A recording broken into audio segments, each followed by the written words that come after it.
All right, we are live, joined today by the Cory, the great and wonderful. How you doing, my man? I'm doing good, TJ. How you doing?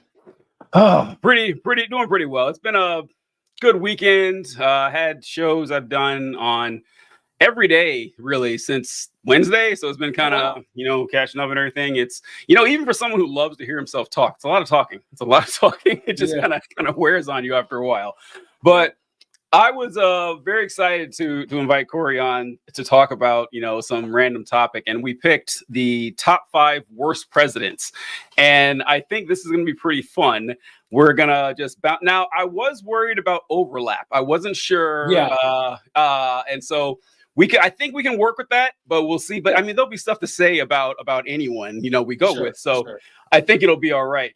So, we'll start with you. We'll have you go first, Cory. Who's your number 5 on your worst presidents list?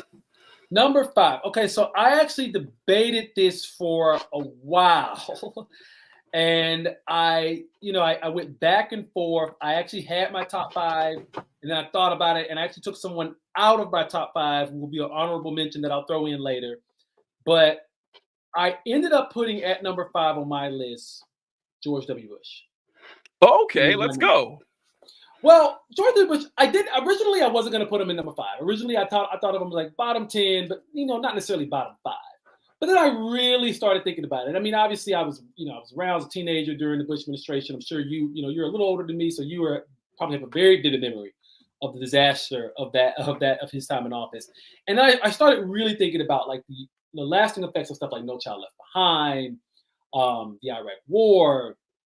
The absolute abysmal response to Hurricane Katrina, how so much of his policies led to the Great Recession.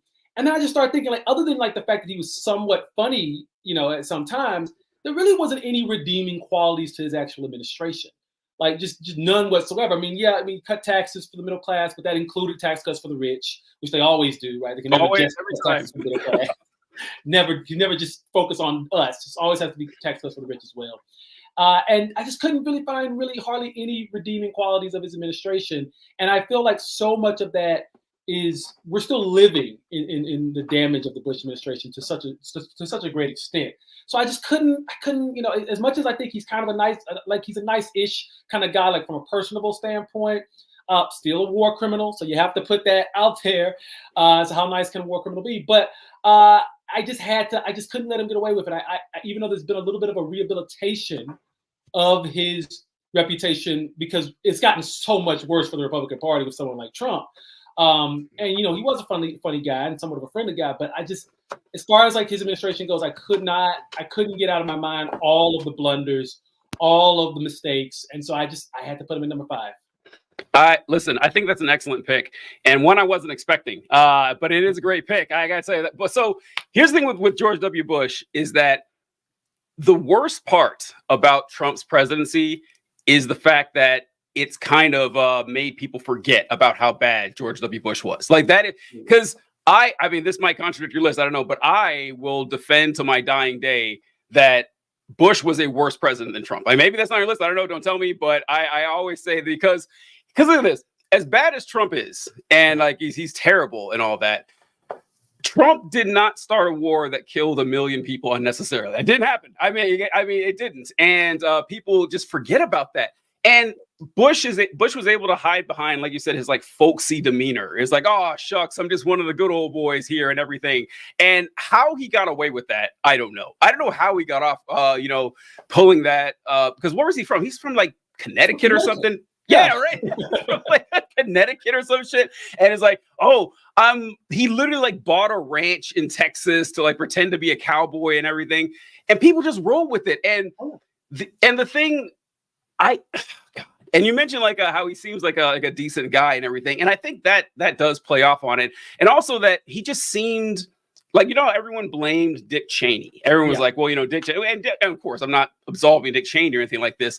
But I don't think people could bring themselves to actually believe that this bumbling fucking moron was as evil as he actually was. I mean, we see him on stage saying something like, they say, fool me once, then shame on,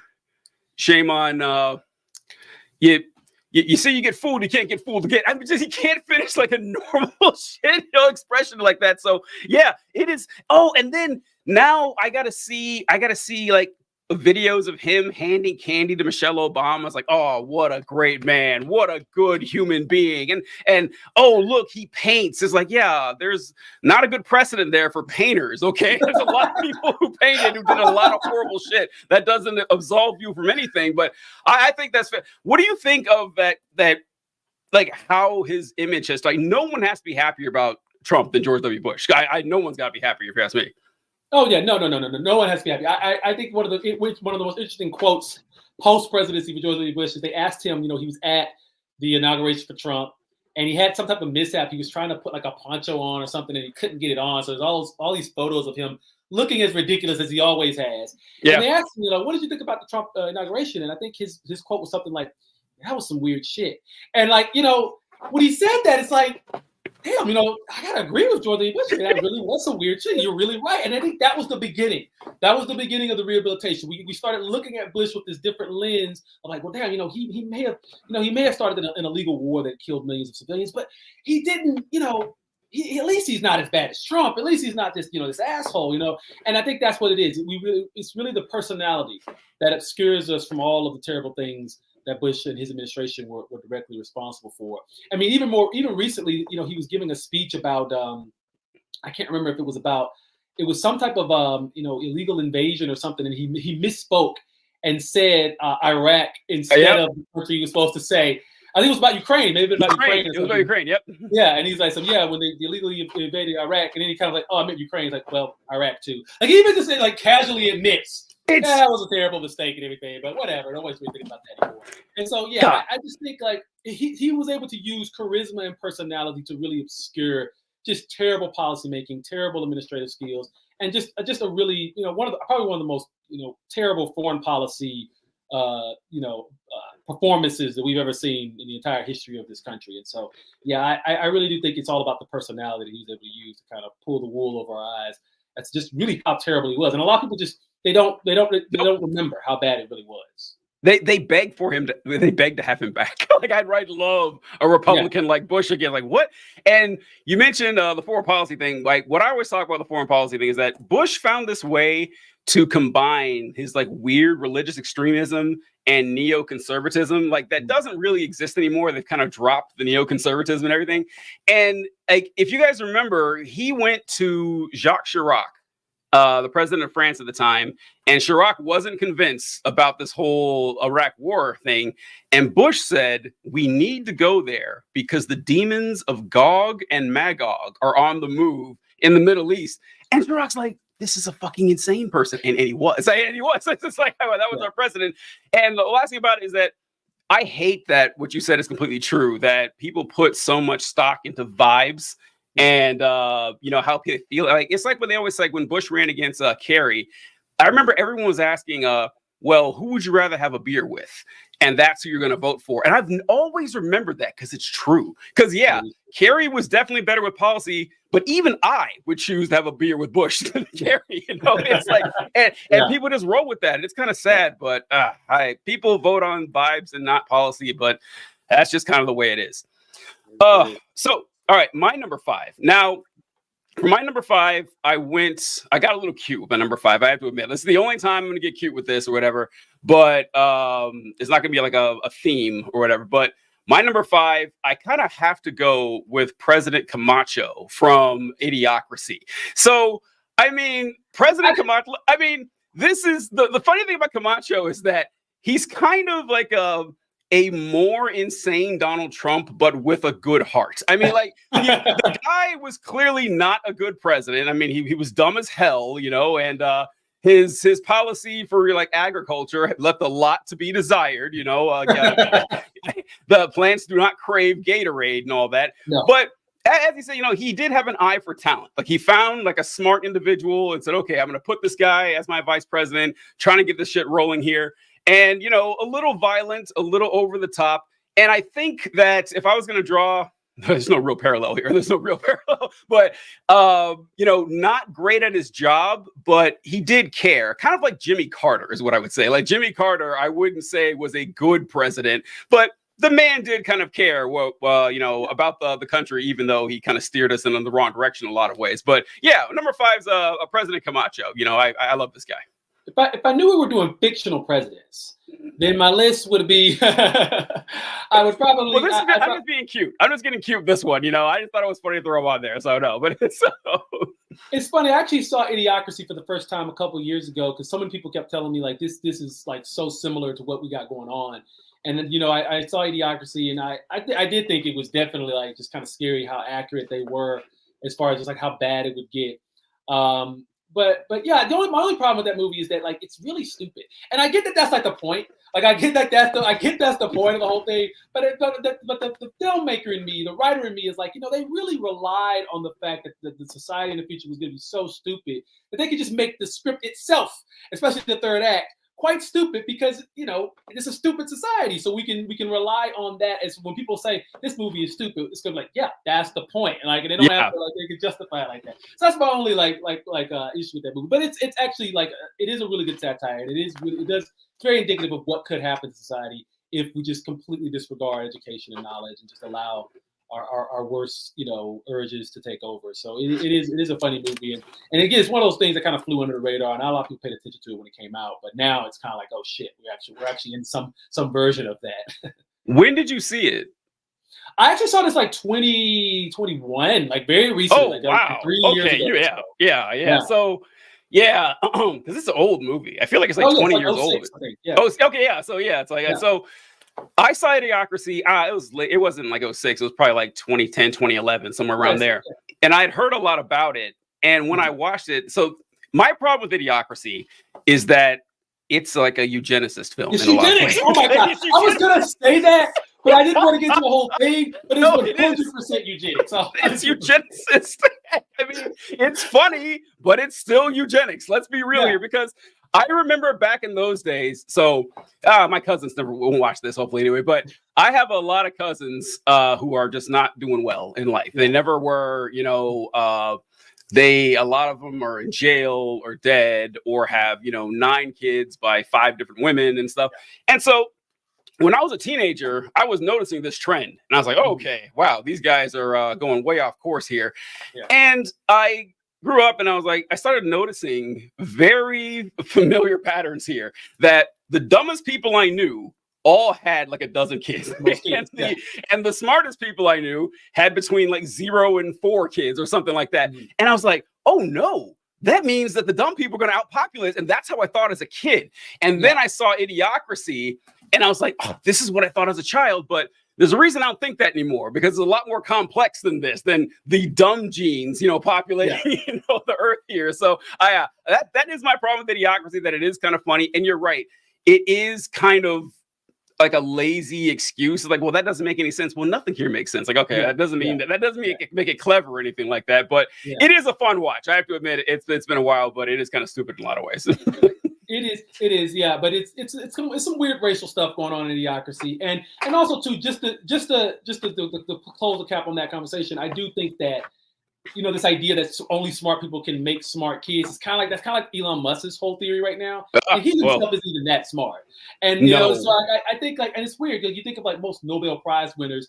Their children don't end up winning Nobel Prizes on average, and their parents didn't win Nobel Prize on average. So I think that genetics does play a small role in that. Of course, but I think environment is a big part of that, and obviously, a lot of times you'll see like a Fraser type situation where like a working class guy has these like brilliant children or something like that. That happens, pretty often. So I don't think you can necessarily say that the education level of the parent is going to 100% determine the level of the child. I mean, there's a lot of different factors in there, and I think that movie obviously, being that it was just kind of a silly movie, doesn't really put a lot of those factors into consideration. But it is an interesting watch. I do suggest people like watch it at least once just to kind of get the gist of it, because it does, point out some things that we do need to be worried about as a society. But it obviously does go into some arenas that I was like, it's little uncomfortable. If you think about it for more than 5 seconds, it gets uncomfortable. Well, what you mentioned with the intelligence thing, one thing that's always bothered me is just how we define not just intelligence, but who is smart and who isn't. Yeah. And I remember in the Army, every Monday is Motor Pool Monday, where, your unit goes down to the motor pool and you do maintenance on all the vehicles. and I hated it because I hate, dealing with cars and shit. And you do what they call 10-level tasks. Basically, it's any mechanical stuff that you're expected to do without calling a mechanic. Checking the tires, checking the gauges, checking, your hoses and your fluids, all that stuff, your lights. And I hated every second of it. And eventually, I remember my colonel came over and he said, hey, Whitehead, you don't need to be down there on Mondays. Well, we'll use you on the Monday mornings, stay up here at the battalion building. And I remember him saying, you're too smart for us to have you turning wrenches all day. I remember him saying that. And I think about that sometimes and how that's a really unfair statement because I'm intelligent with like words and shit. Yeah. I'm smart. But someone who's good at fixing a vehicle, well, he's just skilled. He's not smart. It's like, no, actually, we're both smart. It's just like, it's in different areas. And it's kind of unfair how people label it that way. But anyway, that's just one of my things. All right. What you got for number 4, my man? Number 4. Number 4. Okay. So let's see. Number 4. This is a pretty common choice. It may be on your list. I went with Herbert Hoover. Hoover. I had to go Hoover. And originally he was one of the ones that I was kind of on the fence, just like with Bush. I was a little on the fence because Herbert Hoover, before he was president, did have a very successful career at being the food czar and getting food to faraway places during World War I and right after World War I. And he was actually very, very good at that. I saw the Harding picture. That was Harding. I thought, like, God damn it! No. I'm sorry. The history guy in me is just like, wait, what? I was wondering how long you were going to keep it on. Were you just not going to say anything? It's like, TJ doesn't know Hoover from Harding. I'm sorry. You could have. A lot of people watching probably would not even notice. They would have been like, no, they wouldn't have gotten it all. I'm sorry, but that's so funny. Herbert Hoover, there you are. Herbert Hoover did have a very successful career getting food to faraway places in a very succinct manner, and that's important to me. I think food scarcity is an issue that we don't talk a lot enough about, and being able to do that in that time period was pretty impressive. So I tried to give him some points for that.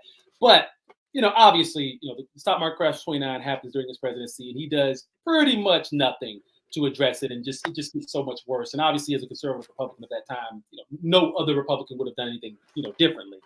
But still, you look at that indecision, and you look at that, and you obviously have to give him a lot of points for that. But even a lot of negative points for that. I mean, but even just next to that was the fact that he blamed so much of the Great Depression on Mexican Americans. He basically led to the mass deportation of Mexicans. Some estimates say that it may have been like well over 1 million or something, maybe even more than that. Of Mexican Americans, were basically deported, and around 40 to 60% of them were born in the U.S., were actual citizens that were just deported in this anti-immigrant frenzy, and they weren't even immigrants, and a lot of them were probably undocumented, but definitely weren't born in another country. And obviously that sounds very familiar to what's going on today. And so when I took all that into consideration, I was like, yeah, Hoover has to get a pretty low rating. So that's why I put him in number 4. Man, I almost did a video a couple months ago, and I was going to intro it with like, we got a president who oversaw, a tanking economy and was blaming Mexico. I mean, I almost did that exact video. It's like how similar, this guy is.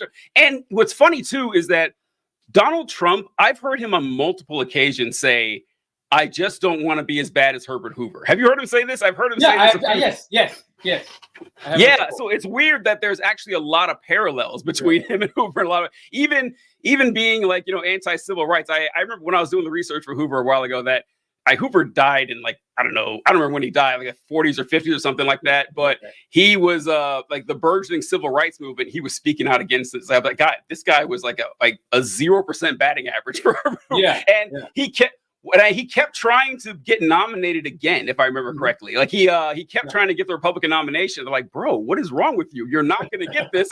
And he did it like 3 more times or something crazy like that. And it's like, all right, man, you're a politician. You know how this works. You know that once you get embarrassed on the national stage like that, and the Great Depression happened under your watch, you're not going to get a lot of support here. Like, it's just not going to happen. And plus, Franklin Roosevelt was fucking killing it. I mean, like, what did you expect? You just lost anyway. So I think Hoover is a good one that a lot of people would only be able to tell you, oh yeah, I think that was the guy that was in charge during the Great Depression. And he has a great granddaughter who's who's a commentator. I remember she used to work on Fox News. Her name is Margaret Hoover. Yes. And have you seen her? I'm familiar a little bit with her. I'm not super familiar with her work, but I think I've heard of her before. Yeah. Yeah. And I was like, God, that's not something that I would broadcast. I was like, oh, my name is Happy Hoover. I wouldn't let people know. Yeah, I'm one of the worst presidents in American history. Yeah, I'm related to that guy. It's kind of weird. And I think Hoover was Hoover, Roosevelt, Truman. Yeah, I think since Hoover, there was a factoid that you almost certainly know, but I would talk about all the times that since Herbert Hoover, the Republicans never won the presidency without someone named Bush or Nixon on the ticket. And it was it changed with Trump, obviously, but it's that happened. But that was always a big factoid about Hoover. But yeah, weird guy. If you read about it, like he was secretary of something. I forget what he was secretary of before he became president. But Commerce, if I'm not mistaken. Commerce. That's really funny. That's very funny. There's the irony there. I know it's hilarious that was that. But Hoover, kind of a boring dude all around, and kind of like the presidency was, obviously not the spectacular. His post-presidency and kept running for that nomination really cracked me up. I don't really know what to say with there. But all right, I'm putting my number 4 here. Mm-hmm. So I'm sure this. All right. My apologies. I got cued again. I swear this is the last time. I'm not going to. This will not keep happening throughout the rest of the show. I promise. Cross my hope. Number 4, I'm going with Frank Underwood from House of Cards. Now, did you watch House of Cards when it came out? I've seen House of Cards. I've seen most of House of Cards. I actually stopped watching when he's gone. Is when I stopped watching. I think so too, because not because so when House of Cards first came out, I remember there were 14 episodes, or maybe 13. Say what? 13, something like that. 13. Okay, it's 13 episodes. So I remember first season came out. I really liked it. I loved it actually. And then the second season came out. I liked that one too. Me too. Yeah. Third season, I was like, yeah, exactly. I was like, I don't know. Yeah. And I was hoping it would end on the third season. Yeah. Because when the season starts, it's like, oh, okay, it's still going.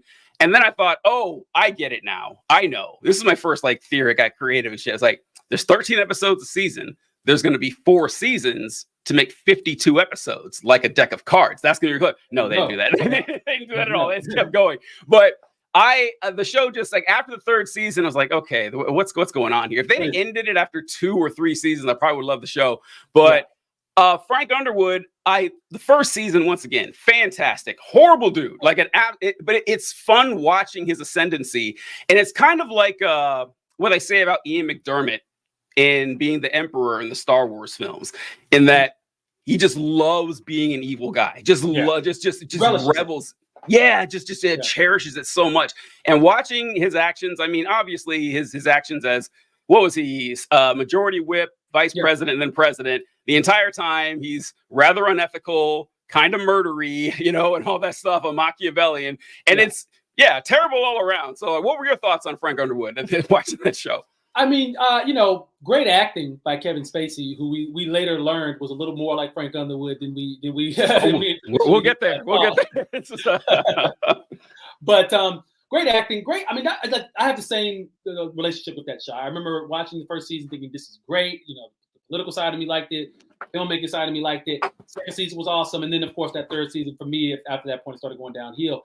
But I thought it was a really well done show, and Frank Underwood was so calculated and just so just devilishly good at being evil that you just it's almost like that anti-hero kind of and at that time there was a lot of anti-hero. You had Walter White and Breaking Bad. There was a lot of anti-hero stuff on TV, and it was just that sort of strain of this guy's horrible, but we kind of want to see him win, and we kind of want to see him succeed at his goal just because we're invested in it. He's the main character, he's the protagonist, yet he has such an antagonizing role in all this, even though he's technically the protagonist. So that I think that House of Cards was kind of the peak of the whole anti-hero trend on television that kind of started in the 2000s, going all the way back Tony Sopranos and those kind of individuals. And I think it kind of peaked with him and Walter White being these guys that were objectively bad people, but you kind of had to root for them because they were just so good at being bad. And I always think about that opening scene, and this may be something that you were going to comment on. That scene where the dog or whatever, and he ends up like killing it or whatever, kind of showing like I'm tough, I can do this kind of thing. And that kind of reminds me of more recently, I think it's Kristi Noem, the governor who killed the puppy and then bragged about it because I think she was thinking of House of Cards. She was like, "This is gonna make me look tough. This is gonna make me look like I'm a decisive individual." But no, it just makes you look like a fucking psychopath, and that's what it made Frank Underwood look like. And so, but I think Frank Underwood has had a kind of weird effect on real life politicians. I think a lot of them feel like they might need to look a little, not quite as evil, but like a little like that in order to be seen as like decisive leaders or something like that, I hadn't thought about that. That never crossed my mind with Kristi Noem and Frank Underwood. And thinking back on it, like that is your introduction to Frank. Yeah. That is like, hey, all right, who's this main character we're going to be following? Oh my God, he's choking a dog to death in the street. Although that still isn't as evil as Kristi Noem, because that dog was hit by a car. In a way, it was a mercy killing. Kristi Noem was like, this dog sucks at pheasant hunting and gotta go. That's it. That is just like, it's one of the most psychotic thing I've ever seen. And it's just like, it's that the Kristi Noem thing is so weird because there's no excuse she can give for this. Like, there's none. And she's like, well, when you're living out on a farm, you make this as like, first off, lady, this is not 1848. You don't live in the middle of nowhere on some farm. You had to that's the only way to put down Old Yeller. You are a rich farmer. And by the way, farmers not known to have, very close associations with veterinarians and stuff that can, come help out with animals. Like that shit is absolutely insane. But Frank Underwood, which you mentioned about how he was fun to watch. It's fun to watch people be evil. And it's actually weird that it took filmmakers and television makers so long to figure this out. Like when Tony Soprano's dog killing moment was halfway through season 1 of Sopranos or something, where he strangled some snitch to death with his bare hands. And the producers didn't want to put it in there. They said that's going to turn people off to Tony. And I understand their concern, but if you want people to be invested in this person for who he is, you need to show that dark side. And it works because, well, the number one reason it works is because these people are entertaining. And like Frank Underwood is funny as hell. He is funny as hell. I laughed so many times whenever he would turn to the camera and sprinkle his food with salt or some shit. And I just love that. And that works with Tony Soprano was hilarious too. Walter White wasn't quite as funny, but you felt bad for him in the beginning. But Frank Underwood ended up doing this weird thing where quicker than any of the other antagonists or anti-heroes, he went to villain immediately. Like he immediately spit like you maybe had half an episode to be like, okay, they fucked him over, so now he's getting revenge. Oh no, he's still going. Like he's just a vindictive person, revenge or otherwise. And it worked. And like you mentioned with Kevin Spacey. So do you remember? I'm going to share this right here. After Kevin Spacey got kicked out of House of Cards and he was charged for like the sexual assaults, and then one of the witnesses against him died, and he started making these videos. Do you remember these? It's like, okay. So for those of you who don't know, I hope the sound works here before I go. But so when he got charged with all these sexual assault crimes, he was going to go to trial. I guess like a young man. He was like a 23-year-old guy or something. And the kid died under mysterious circumstances before he could testify. He released like videos like this.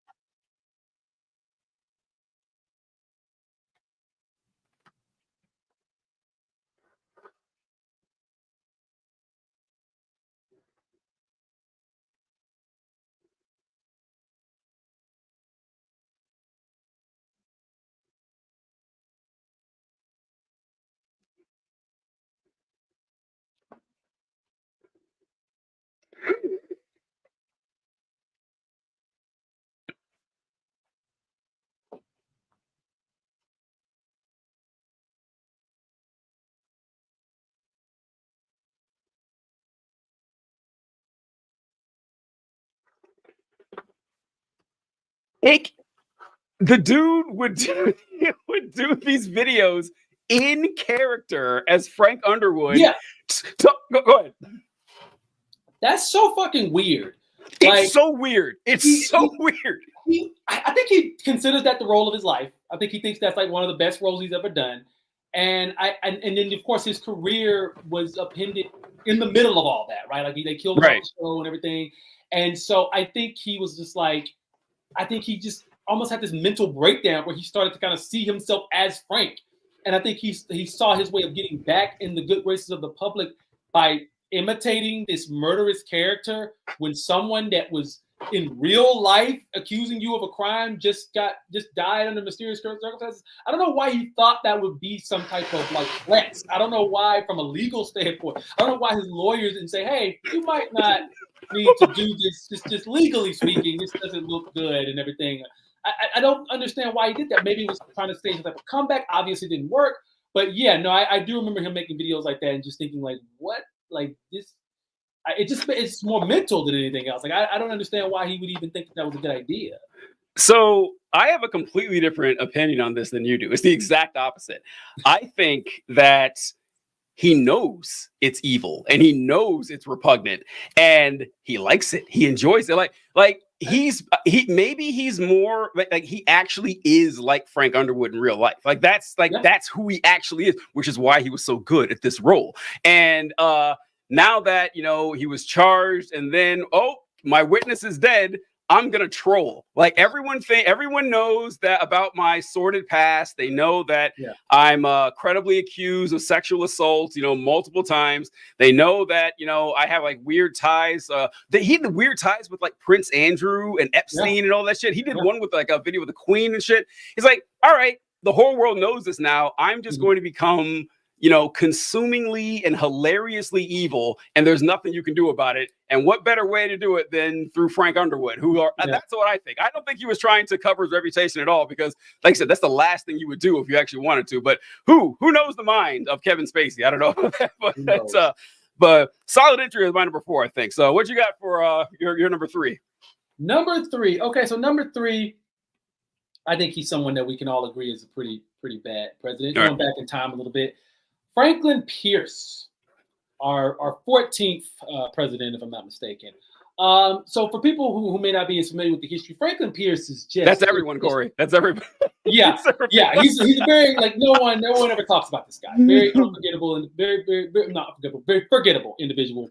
But just the absolute worst. Like, this is a guy, he's from the North, he's from New Hampshire, doesn't never own slaves or anything, but is super sympathetic to slave owners and the South in general. Like, just absolutely just loves the South and is not from there. I don't even think he has any ties to the South, but just it's like a super like big, like, yeah, we got to preserve states' rights and we got to preserve the South and all this kind of nonsense. And that's actually the reason why he gets the nomination, I think, in 1852, is because they needed someone who was from the North, but was, could be liked by the South and was a Southern sympathizer, because at that time, the party, everything was kind of breaking apart because of slavery. And so, and he gets in office and he just does terrible thing after terrible thing. He's chiefly responsible for pushing the Kansas-Nebraska Act, which essentially breaks down a lot of the compromises that we had made regarding free states and slave states, and basically leads to bloody Kansas and all the violence that happened there between pro-slavery and anti-slavery forces. So a lot of that is on his head. And again, he's just so oblivious to the whole crisis and so oblivious to why he sucks and why his policies don't work. Like I recently read a book about him, and it's just like the whole time he's like, I don't get it. Why would anybody want to be a free state? I don't even understand. It's like, dude, you come from a free state. Like, I don't understand. The motto of New Hampshire is live free or die. And you can't understand why people want to live free or die. Like, so oblivious, man. Even after the Civil War, he's still very oblivious, blames everything on Lincoln and the Republicans. Like, bro, you're just so, like, you don't get it. Read the room.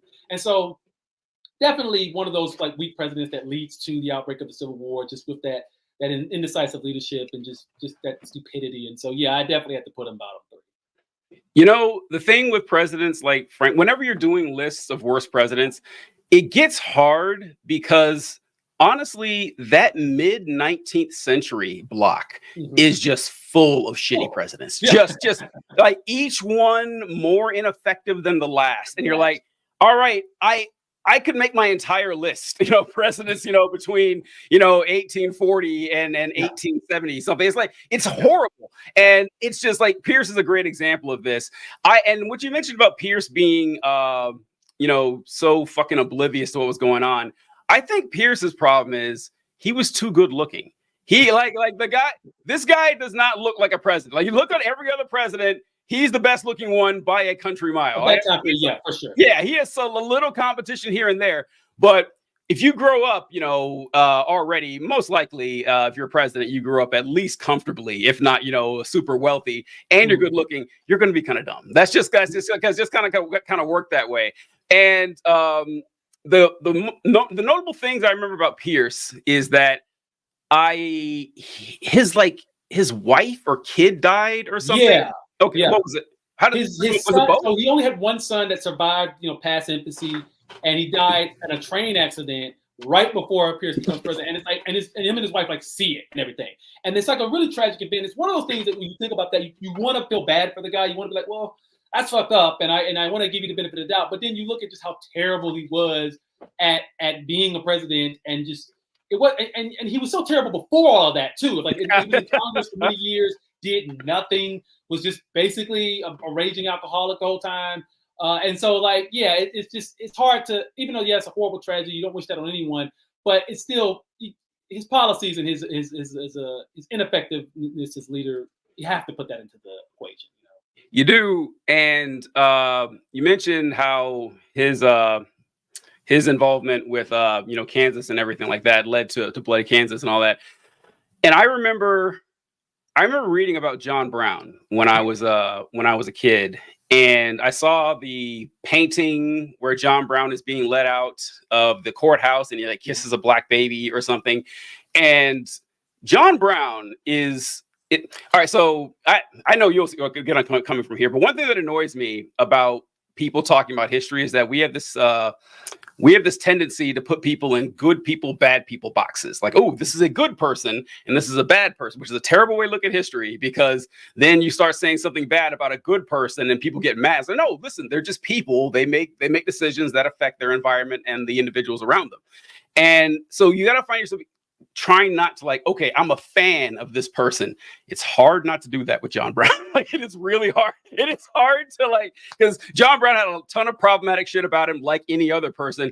Yeah. But John Brown actually put, actions to his beliefs. He did. He's you know what? I think he was insane. I mean, he was his plan would have never worked. Well, I guess people don't know what we're talking about. John Brown wanted to start essentially a slave revolt in the United States, and his genius plan was to take hold of, I think, a National Guard armory, Harper's Ferry, and enlist some escaped slaves and kind of use that as a base of operations to arm slaves for revolt. And he ended up losing and being executed. But it started his actions kind of started in Bloody Kansas when he went around just executing supporters of slavery. And I remember reading about this guy and I was like, okay, hold on, am I supposed to say this is a bad guy? Because this guy, I'm all on board here, what's going on? But yeah, John Brown's a fascinating character that I wish more people talked about, because I don't feel like we got plenty of statues to Robert E. Lee and buildings and roads to Stonewall Jackson. Don't see a lot of them to John Brown. And if anyone out of that group deserves it, it's going to be that guy. I can tell you, growing up in Alabama, I don't think I ever even heard about John Brown until I discovered him on my own in school. Oh my God! A couple mentions here and there, but no one ever really went into detail about what he did. And he was kind of viewed as a troublemaker from a Southern perspective. I had one good history teacher that went into detail about how important he was for the abolitionist movement. But even that, it still wasn't a lot of detail. It wasn't until actually I got out of high school and I did my independent research. I was like, oh wow, this guy was really monumentous to all of this, and he doesn't really get talked about a lot in the South at all. Hey, did they tell you about Jeb Stuart? Not really, no. Oh, really? Okay. I thought it was okay, man, you just had a bad history curriculum. I just had, it's in Alabama. It's just bad. It's like 49 in education. It's just bad. Yeah. That's kind of shitty, but no. Okay, so how about this one? Nat Turner. Did they talk about Nat Turner at your school? I remember hearing the name and but again, nothing deep. They said, oh, this guy, he led a slave revolt, and now we're going to chapter 3. It's just it's like a casual mentioning of it, but never like a lot of like detailed analysis or anything like that. That's actually better than I would have guessed, because at my school, I remember learning about Nat Turner. He had a whole section, and it just painted him as a fucking villain. It was just like, this guy, and I keep forgetting to do this, but for people who don't know, we're talking about Nat Turner. I forget what state, was it Virginia or something? I don't remember where it happened, but he led a slave rebellion, and him and the slaves on the plantation overthrew their overseers. They killed them. They went into the house and they killed the slave masters. And then they started hopping from plantation to plantation, doing the exact same thing. Just, killing the slave owners, freeing the slaves, moving on. And they did this over and over again. And each time they did it, the riot got bigger. And so they had to end up calling in the army to kill, the escaped slaves and all that. And when I learned about this, people like the book and my teachers and everything was like, well, listen, slavery is wrong, but, you have to realize what this guy did was wrong, too. That's what it was taught. And then looking back on it, it's like we don't. But I mean, a lot of people will lionize the noble efforts of the Confederacy and the lost cause and the romanticism of this. But Nat Turner, fuck that guy. I mean, it's like, what would you have done in that situation? Like, if you were born on a slave plantation, that was the only world you knew, and you were being treated like an animal until you're in your 30s or 40s. What do you think you're going to do? Like, what do you expect is going to? Why am I supposed to be mad at him and have sympathy for the people? I don't. Fuck you. It's just like it's wild that it's taught that way. But so it's actually kind of weird. Like, I figured in Alabama they would have done the same thing for your classes. Like, no, this guy's horrible. Again, just bad history teachers are just kind of lazy. It's almost like saying what you said, like they're telling you, oh, slavery's bad, but what this guy did is bad too. It's kind of like you wouldn't say that about George Washington. You wouldn't say, oh, what Britain was doing was bad, but George Washington was bad too for fighting back and things like that. You would never say that, So to the victor go to spoils, I suppose. But it's just a crazy way that people kind of distort history because of their own like personal relationship with the descendants of it, I guess. Yeah, wow. All right. Oh, Tweedledee couldn't hit. I tried to turn the sign up for that Frank Underwood thing, Tweedledee. I'll try it again next time. But all right, let's go. What are we at? Number 3. Number 3. Okay. So number 3. All right. This one I had a little trouble with. Because like my top 3, I was kind of confused on where to go with this. And look, I know I said that I was going to stop being cute with this and everything, but I know, just grant me one more, man. Just grant me one more. And I got to go with President Jed Bartlett from The West Wing. Whoa. And so, whoa. Wait a minute here. Wait a minute here. This is bottom 3? We're talking bottom 3? All right. Now, allow me to explain why I have Jed Bartlett at number 3. It's only for one reason. And the only reason I have him on my bottom 3 is because of the culture of snobby liberals that this produced. That's the only reason that I have it on here, because they like the West Wing, the scene I think of that exemplifies this the best is that scene where he has that Bible thumping lady he's talking to, and she's saying how, we need to follow the rules of the Bible. And then he starts rattling off stuff about how, oh, my cousin works on the Sabbath. Should I execute him? Should I have my daughter stoned on the front porch? And just dunking on her with facts and logic. And then just putting the knife in saying, and by the way, when the president stands, nobody sits. And then she slowly stands. And what bothers me is like, real life is not like that. Like that does not work in real life. Like have you talked to a conservative lately? Like, have you talked to like a rabid Bible thumper?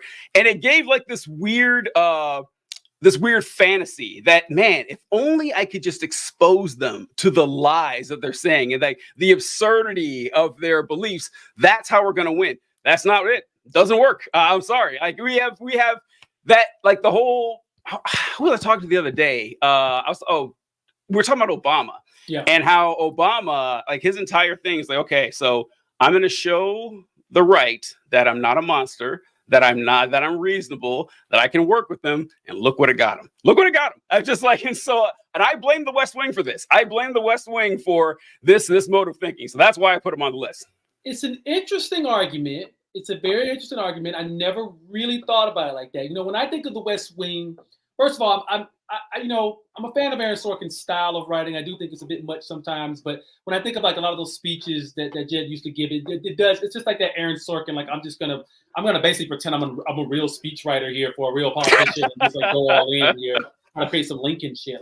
And some of it's very well done and it makes for good clips on the internet. But I do agree that when I look back at the West Wing, it kind of saddens me because, like, first of all, even at that time period, American politics wasn't like that. Like, there was not that level of integrity and conviction and honor among even the late 90s politicians. I mean, even going back to like the Clinton administration, early Bush administration, it was nothing like that. So it painted a very unrealistic picture of politics, which, painted a picture of maybe we wished our politicians were like that, but it was very unrealistic even from the very beginning. And I do think that kind of set up in the mind, because that was one of the most prominent political shows of its time, and it kind of set up in the mind that, oh, this is what Washington is like. And it's like, no, we're literally in the age of Monica Lewinsky, and like, this is not at all what Washington is like. And I think that does set some unfair or unrealistic, I should say, unrealistic standards for Washington going into the 2000s, because we were already getting into a pretty dumb age of politics. And so I do think the West Wing kind of creates a weird narrative for politics.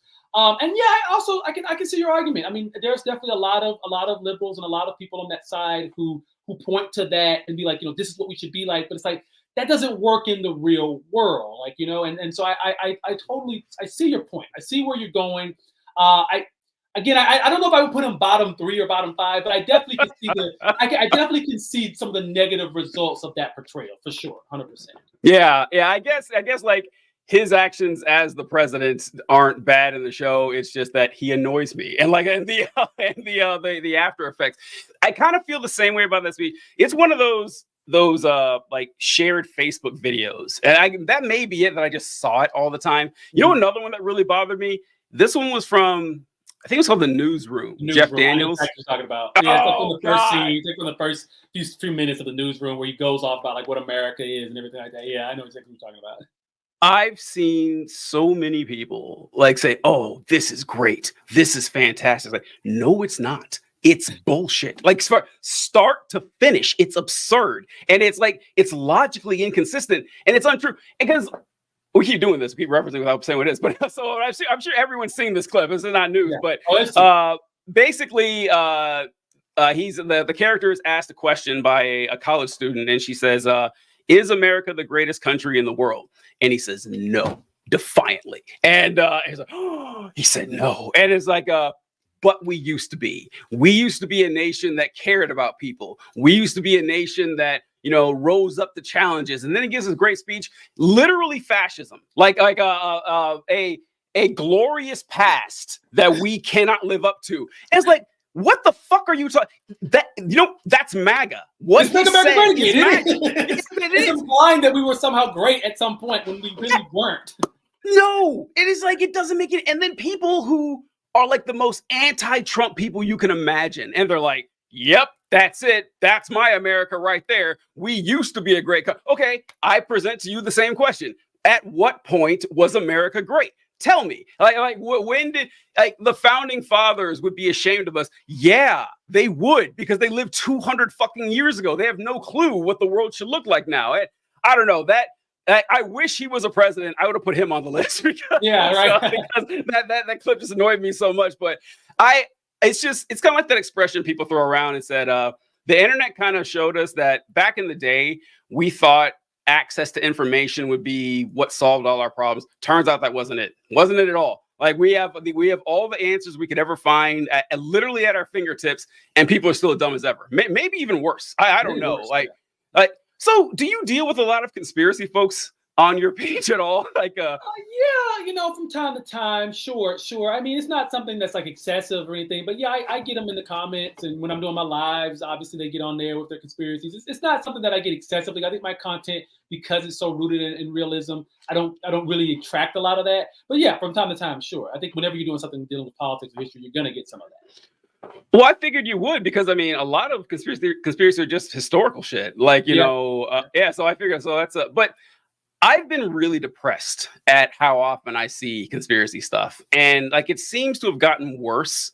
There was already a weird conspiracy theorist in everyone's friend group, and now I feel like I hear it all the time. And I think that's where the internet kind of did backfire. It's like everybody says that, you know, these people were just isolated in the past, but now they can get together and talk amongst themselves, and it seems like they're more than they actually are. I don't know. It's just sad. I kind of went a dark road there, but I don't know. It's sorry about that. All right, let's go to number two. Number two, my runner-up for worst president of all time. Again, it's another one of those mid-19th century guys that, again, we can make a whole list out of them. But I think that one of the pinnacles definitely has to be James Buchanan. I think this is the one I think a lot of people put at number one. Yeah, a lot of people put number one. Most people put him in number one, but he's my runner-up.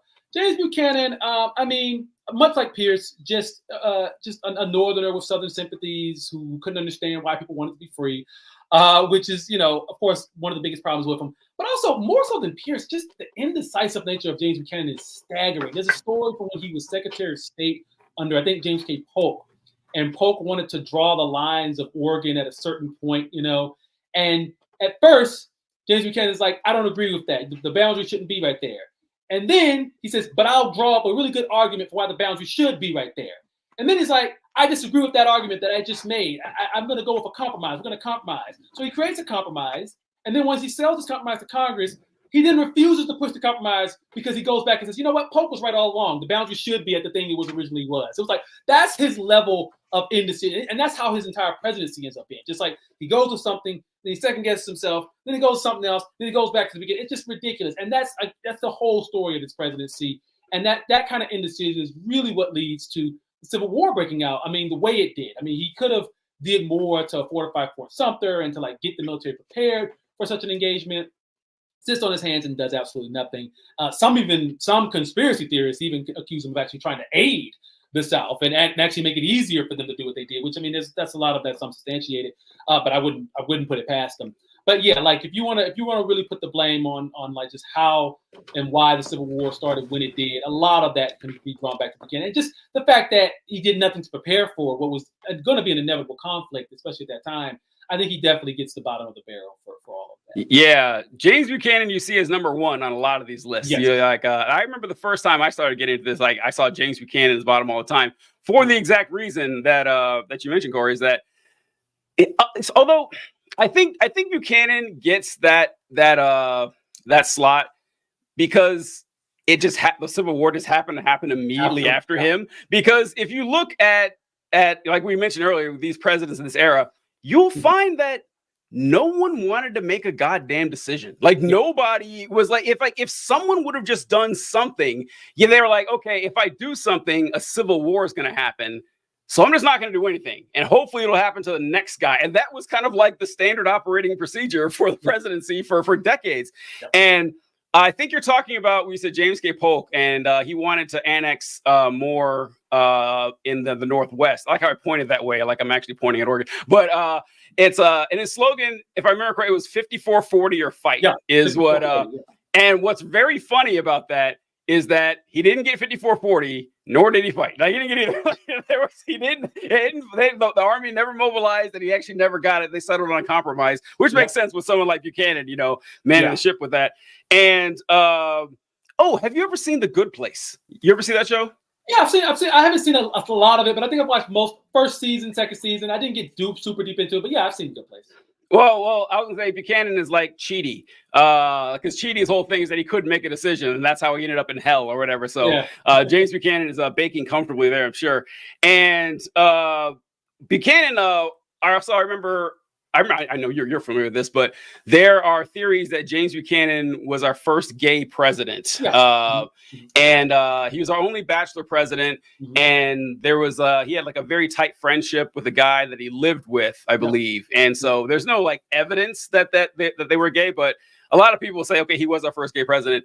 And it's so bad that he was a shitty one, that he was horrible. He was horrible. I hate to saddle that one on the queer community. Like, hey, folks, they can't help you. It's also funny, too. I say this a lot, that I don't think Donald Trump is our first atheist president. I don't.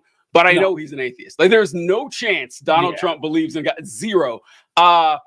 but it would be funny if our first atheist president was an awful one like Donald Trump.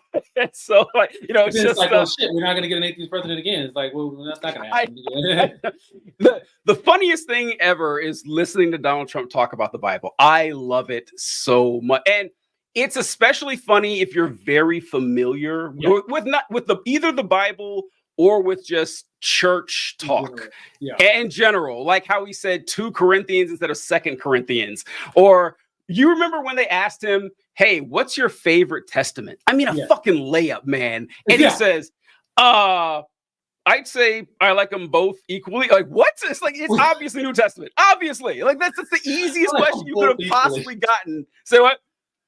He said, I like them both equally. That's such a softball question. It's such a softball. Now, because they would trip up sometimes. They say, hey, what's your favorite verse? Okay, I guarantee Trump doesn't have one verse. Fine, you don't got that one. But man, your favorite testament.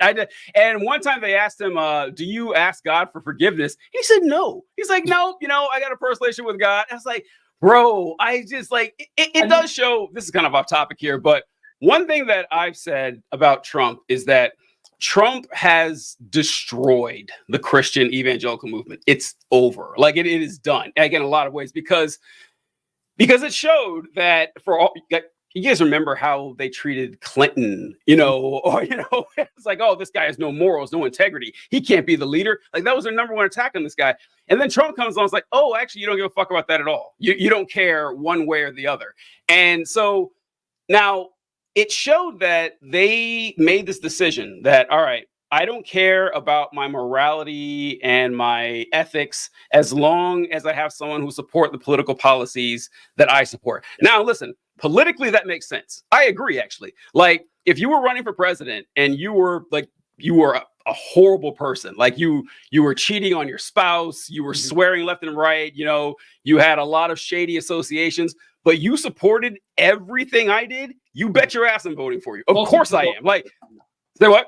Most people would vote for that individual because exactly would put that policy above all else. Yeah, absolutely. So that makes sense politically, but it doesn't make sense spiritually. Like if you say that your religion is the most important thing to you, and then you sell your principles immediately to gain political power, everyone in the country saw that. And most importantly, their children saw that. They said, wow, mom and dad said all this, evangelical stuff is important, but it stopped mattering once they had someone who could take political power. And that's going to crush the movement. Like in a generation, it's not going to be nearly what it is today. So, I think that Trump is lots of blame on that one here. Okay, let me see. Oh, okay, I keep seeing Rachel. That's actually Ben.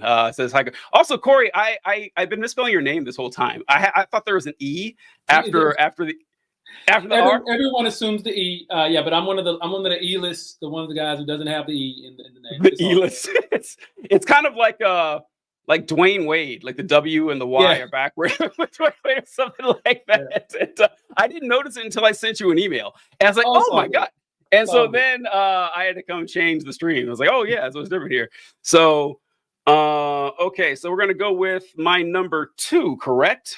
Yes, number 2. All right, we're on number 2. I'm almost certain it's going to be a fictional character. No, listen. I know I keep saying this, but like I promise this is the last one. This is the last fictional character, on my mother's not dead. So, but my life is that I'm going with President Business from the Lego movie. Now, have you seen the Lego movie, Cory? Have you seen this film? I've seen. Well, here's the thing. I know of them because my son is really big into Legos, and so I've seen it in stages on YouTube. Let's just say that. But yes, go on. Listen, do yourself a favor. Watch the entire Lego movie. It is fantastic. It is an incredible film. Now, President Business is so great to me because he's essentially just the grown-up. I don't know if you saw at the end of the movie that President Business is actually his dad, which explains why President Business is trying to destroy all the fun in the Lego universe and everything. And I love that in his, he has like that battle suit or whatever, where he makes himself like really tall. And I didn't notice this until, it's so sad. I saw this movie years ago. I didn't notice it until just now that like his crown is just a necktie. It's just a necktie that he put on the back. I never noticed that. I was like, oh man, that's so funny. And like the most evil, first, President Business murders a noble police officer. Like he murders good cop, the only good cop. He actually kills this guy. Kind of bad if you ask me. But like the whole thing too, what got me is that when I found out at the end of the movie that what is the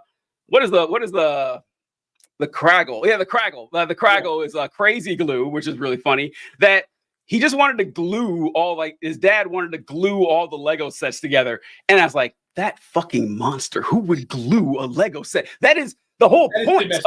That's messed up. And it's like, so not only are you not fun, but you're a giant fucking nerd. Like, oh, I built the Millennium Falcon here. Can't let anyone mess it up. Need to glue it together. And that's what put him high on the list, because it's just monstrous shit. It's indefensible. And, you know, if we could have impeached President Business, I would have done so a long time ago. So, yeah. Come on, seriously, watch Lego Movie. It's great. It's fantastic. I gotta watch the whole thing. Yeah, I've seen President Business in a couple clips. My son has seen bits and pieces of it on YouTube, so I've seen bits and pieces, but I haven't watched the entire thing. But yeah, no, based off of your rationale, it does sound like that he would not translate to a good executive leader in real life, if that was the case. He did implement Taco Tuesdays like nationwide. I can't. That was good. That's you gotta do that. You gotta do that. Yeah, that's part. All right, number one. Let's see who we got for your number one. My number one, and this is something that I think a lot of people might disagree with. Most people would put, like I said, Buchanan at number one. But my number one worst president of all time is going to be, drum roll please, Andrew Johnson. I think Andrew Johnson is the absolute worst, because he's the guy after Lincoln who, you know, your whole thing is, bro, you won the Civil War. You just have to maintain Reconstruction, get the country back together, and ensure the rights of the people who the freaking Civil War was fought over. Just make sure that the black people are taken care of in the South, because most of them, the vast majority of them, still live in the South. And he's just like, nah, I'm just gonna let the South do whatever, and they can treat them any kind of way, and you know, white supremacy is good, and just, you know, fuck all that. Let's just no. And so yeah, it's just terrible policy after terrible policy. Basically tries to derail Reconstruction in its entirety. And honestly, the failures of Reconstruction, obviously, they lead to like a century of black disenfranchisement and just horrors for African Americans in the South for like until the 1960s and 70s. But also, too, a lot of the stuff we're dealing with to this day come from the fact that we didn't secure Reconstruction properly, and we didn't, get certain rights in writing and do things. And obviously, we passed some good amendments and things like that. But a lot of the failures of Reconstruction is the reason why society is still so damaged to this day. And you can pinpoint a good 60 to 70% of those failures on this guy right here. So yeah, to me, he's the absolute worst. And just as an executive leader, he's just shitty. Just in general, just not a good president from just even an administrative standpoint. First to get impeached for a reason. But yeah, for me, this guy takes the cake. He is the worst president of all time. That's my opinion, but I think it's backed by a lot of facts as well. Yeah, this is actually what gave me the idea to do this live. Like a couple weeks back, you were talking, and I made a comment, something that I said that I thought Andrew Jackson was the worst president. No, I thought Andrew Jackson was the worst person to be president, and Andrew Johnson was the worst president. And you said like, oh, I agree about Andrew Johnson being the worst president. You said that. So that's actually gave me this idea for this, because holy shit, folks. People do not understand how bad of a fucking president Andrew Johnson is. Like, no one talks about this. Like, James Buchanan gets more hate than Andrew Johnson. And I think Johnson's way worse, way worse. I mean, rest in piss. This guy is horrible. And it's like, and honestly, he's so bad that it actually puts a black mark on Lincoln's legacy. Like, so like, for vice president, Yeah, like he didn't have to. He did it as like an olive branch to the South, because Johnson was from, I think, Tennessee or something like that. And he's like, okay, I'm gonna show the South that, we're all in this together, no hard feelings. I'm gonna select one of you as my VP, and look what fucking happened. Like, look what fucking happened. And it's like, so when Lincoln was assassinated, there was actually like a whole conspiracy to assassinate everyone in the line of succession. Like, they had someone assassinate Lincoln, Johnson, Speaker of the House. I mean, everyone down the line. And I was like, my God, why couldn't the Johnson guy have been successful? Like, why couldn't they have shot Johnson and left us with Lincoln? I was like, and look, we don't know how good of a job Lincoln would have done. I mean, it couldn't have been worse than Johnson. No. There's no chance in hell it could have been worse than Johnson. And like you said, Johnson was like, his history too is interesting. Like, Johnson was a drunk. I think he was drunk at his own inauguration. Yes. I think the story goes that he had like a toothache or something. And so he said, I got a toothache. Let me just down a bottle of whiskey. That'll help. That'll help my toothache. And then he gets on this, and then as he's getting inaugurated as vice president, he's just up there slurring his words, saying crazy stuff. In fact, he even thought that he would never be president because he did so bad at that inauguration that he's like, I've shamed myself. I'll never be president. But old John Wilkes Booth made it so that he would be president. And we have that to now thank for the awfulness of, and he does this a lot. Like as president, he's just constantly making these drunken speeches. He goes on these campaign tours where or not even campaign tours. They're just like I just want to talk to the public tours where he's just like drunk everywhere he goes and just says crazy shit. And people literally in the audience will like say, yo, bro, you're drunk. What is this? And he'll like yell at them and shit. It's like I wish we had like cameras or at least tape recorders because I want to know, because these speeches were so bad, no one ever kept records of them. Like, there's no record of exactly what he was saying because he was slurring half the words. You couldn't even write it down. And I want to know what he was saying and how he was going about it. Because all I know is there's just so many accounts of him just going on these drunken tirades and just going back and forth with people. I really wish I could find a transcript and compare it to the average Trump speech, just to kind of compare and contrast and see just which one is worse. Yeah, it is funny reading about Johnson's exploits and everything. Like before, during, and after his presidency, is just like I think Johnson was illiterate, like he was self-taught, like he taught himself in school and went to some law school or whatever, or something like I can't remember, but like his education was really bare bones. Mm-hmm. And then he ascended to the vice presidency of the presidency. There was never. It's actually hard to find a convergence of worst person at a worst possible time. Like it really is. Like it's genuinely hard to think of someone who was less equipped to handle the situation than Andrew Johnson, and didn't seem to realize how badly equipped he was at this. And also, this is weird too. Like you ever see someone who is so like whenever you're little, or I don't know if you're not little or not, but you're playing sports against somebody. Like say you're playing basketball or something, and you're a couple of minutes into this game, and you realize your opponent is like, okay, this guy sucks. He's terrible. Like this is why are you even on the same quarters? This is awful. And I have that sometimes with people in thinking where you're debating them. You're like, oh, okay, you're a moron. Okay, I see what's going on here. And you start to, and then my brain starts to wonder, is like, wait, don't you realize you suck? If I am just stinking it up, like if I am dropping the passes or my arguments are getting crushed, I realize immediately, oh my God, I am blowing it here.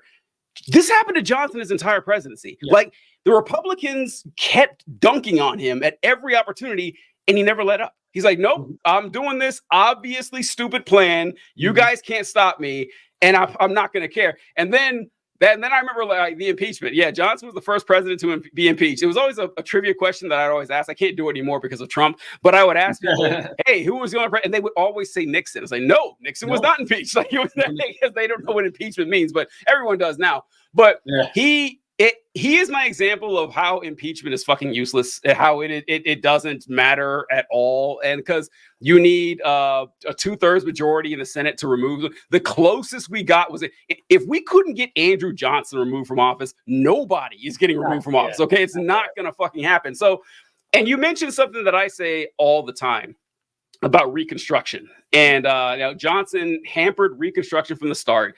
And it kind of limped along for a few more years until they finally ended and everything, crippling the Freedmen's Bureau and fighting the radical Republicans every step of the way. Is that thanks to Andrew Johnson, the Civil War never ended. It never did. Like we say it did. Like the Confederacy surrendered at Appomattox in 1865, but for the last 160 years, they're still fighting like the same culture battles and stuff. And what they were allowed to do. You did a video on this once about the black codes and everything, and how just standing around outside and being black was illegal. Like literally, you couldn't just stand. Loitering laws or public intoxication, like complete bullshit. There was a I saw this article from 1923, and it was in South Carolina, and there was a law that said black women were forced to get jobs. They were forced to get jobs because white women didn't have maids and dishwashers and it's like, oh well, these people need to get to work, and so they put in a law saying that able-bodied Black women need to have a job or you're going to go to jail. Like that. This shit continued all the way after the Civil War, and we have Andrew Johnson to thank for this. It is not entirely his fault, but most of it is his fault. Like he could have done a lot to stop this, and he just didn't. So I agree completely with that number one. All right, so I'm very curious what your number one is going to be. I debated this one because I have to admit to everybody, I'm still going with this bit here. All right, I know I said I would stop it, but I know it's a surprise. But I'm still going with the fictional president bit. But I almost switched things up and put Ronald Reagan as my number one. I thought that would have been funny because but I wouldn't put Reagan as my number one. Reagan's up there. Like he'd probably be in my top five. He's not in yours. He's probably because it's weird to separate these because if I was really saying who were the worst, they would all be in the 1800s pretty much. Like they were just terrible all the way through. But Reagan, I say, is the worst president of the last 50 years. I think he was worse than Bush, just because especially the economic effects of Reagan are so incredibly powerful, and that every president has emulated Reagan since then. Everyone's just tried to be Reagan. I did a thing a while ago about presidential salutes and how that wasn't a thing until Ronald Reagan. That's actually genius. It's actually genius. I'm surprised no other president did that because it does look cool. Like it actually does look cool. It does. And like, it makes sense that Reagan thought of it because he understood the showmanship of it. Yeah. And now all the presidents salute when before, because you look at old videos of like Nixon or Kennedy or Eisenhower just walking by someone. It's like, that's rude as fuck. What are they doing? It's like, no, that's actually protocol. That's the president is not in the military. So you don't salute, but I don't know. It's interesting. But the number one, I don't know if you're gonna be familiar with this one, but, it is Chris Rock, President Mays. Oh my God! President Mays. Head of state. Oh my God! Have you seen this movie? Have you seen this? I have seen Head of State. I saw it when it came out as a kid because I was so interested in politics. I've probably seen it maybe once since then, so it's been a while since I've seen it. But I have seen Head of State. Oh my God! I can't believe you pulled Head of State out. I cannot. Bro. I cannot believe this. This movie is so bad. It is so bad. Oh God. It is dog shit, man. Okay. I saw Head of State. I think I was in China. And I would buy all these cheap bootleg DVDs. I bought them all the time when I was in China. And I saw Head of State. And I was like, oh, okay, that's interesting. Chris Rock's kind of funny. And I popped that in the DVD player. I was like, what the fuck is going on here? I think there was one or two jokes that I found funny in that movie. The first one was Bernie Mac is vice president. So it's getting better already. It's getting better. Bernie Mac is a bail bondsman, and he selects to be his vice president. And they ask him, hey, how's your job going? He goes, business is beautiful. Thank God for crime. I love that line. Thank God for crime. Really made me laugh. And then when they asked Chris Rock's character to run for president, he says, President of what? He's like, of the United States. Of what? Of America. He's like, North America? That made me laugh when he said that. I remember that joke. Other than that, the movie is just, I remember I think I only watched it 2 or 3 times too, because I couldn't believe it was as bad as I thought. And I'm looking through this and it's like, who greenlit this? And I didn't know until actually getting the pictures for this video, for this stream and everything. The writer and director of this movie, Chris Rock. Yeah. It explains a lot. I was like, okay, now that does kind of make sense. But this bothers me because I hate when black cinema is bad. I hate it. I hate it so much because have you ever seen Cooley High? I don't know if I love Cooley High, man. I saw that movie when I was like 10 years old at my grandparents' house. I went to my grandparents' house and they'd always my dad and his brothers be playing cards like 3 a.m. I hated it. It was so loud. I hated the place smelled. I just remember being like 10 years old and sitting in some random bedroom and watching Cooley High on like ABC or something, bawling my fucking eyes out at the end of the movie. And it's like one of the most emotional moments of my life. So that's the standard I put on black cinema. Give me Cooley High or give me death is how I see it. And then we got Soul Plane and Head of State, and I just it bugs the shit out of me.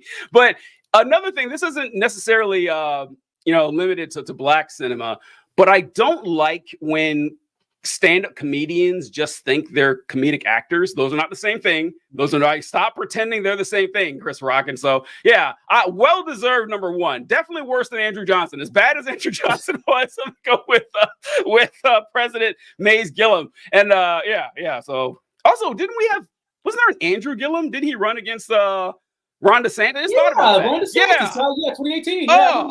And no wonder he tanked. He tanked really bad and ended up having all these weird not conspiracies, but these actual serious accusations of him being on drugs and stuff. He had some weird stuff with him after that. Yeah, I haven't heard anybody talk about Head of State in such a long time, and so I applaud you for you really got really deep in the ball for that one. This is what's so weird about Head of State for me. I remember seeing that movie and thinking the same thing, even as a kid. I remember came out as a kid thinking this sucks. This is a terrible movie. This is not very funny. I think we got it on VHS or something, and it was just really, really bad. And Chris Rock did write and direct it, and he ended up being a better writer director after the fact. Have you ever seen Top 5? His movie Top 5. That's actually a really good movie. Yeah, he did a really good job with that. It was really good, well written, and so he's come a long way.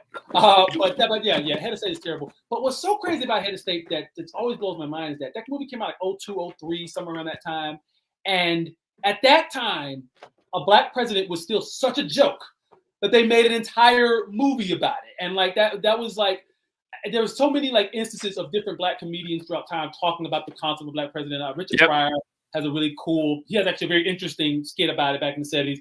And then Eddie Murphy, very early in his career, has this really stupid but kind of funny bit about the first black president where he's making an address. He's like, my fellow Americans, he has to duck every time he makes an address because he's the first black president. So it's kind of fucked up, but funny for that time period.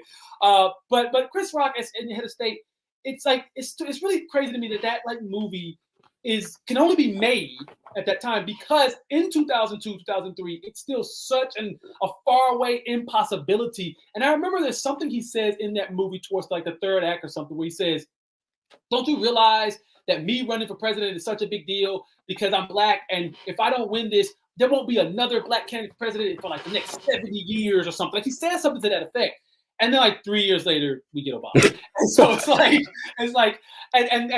even Dave Chappelle has this funny joke where he says when Obama became president, it's damn, I didn't even think you were possible. What is this? Because Obama obviously has the famous Black Bush skit from Chappelle Show that's around that same era where he talks about being a black president. So I think that's the funniest thing about Head of State is that it was just a couple of years before Obama, the idea of even having a black president was so absurd that it was just something you would see in ridiculous comedy movies. And then 2 or 3 years later, it was a reality. And I think that also that actually puts into context how insanely, just how just how big of a deal it was for Obama to be president. The fact that he could be president in a time period where just a couple of years earlier, that was still seen as such an absurd concept. So Chris Rock also, he didn't do a black president joke, I think. He did the whole, black people, you're so well spoken. He went down that line. And he was talking about Colin Powell. That's who it was. Yeah. He said, people talk about Colin Powell and how well spoken he is, and it's well, what do you expect him to sound like? He's a general and the Joint Chiefs of Staff. He was I'm gonna drop me a bomb today. It was no, that's not how they're gonna sound. And it's so, man, I'm so glad you mentioned. I hadn't even thought about that part because that movie is such a time capsule of that particular era, and